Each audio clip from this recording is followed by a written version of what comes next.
Ngayong araw ay ang Monday after Pentecost Sunday. Alam niyo ba kung ano ang memorial ngayong araw? Ito ay ang Blessed Virgin Mary, Mother of the Church. Noong November 21, 1964, kinonfirm ito ni St. Paul VI. Ang title na ito sa Fathers of the Second Vatican Council.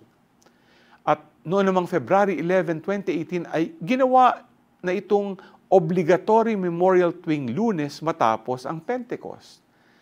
Ibinigay ang titulong ito kay Maria dahil ipinanganak niya si Jesus na siya namang naghabilin sa kanya ng simbahan noong nakabayubay siya sa krus. Dahil dito, tila ang simbahan din ay makikita natin sa foot of the cross kasama ni Maria na nagdadalamhati sa pagkamatay ng kanyang anak. Sa araw na ito, pinapaalala sa atin na huwag nating kalibutang bigyan ng pugay at karangalan si Maria bilang ina ng ating simbahan at ina ng lahat ng mga Kristiyano sa buong mundo. G ka ba?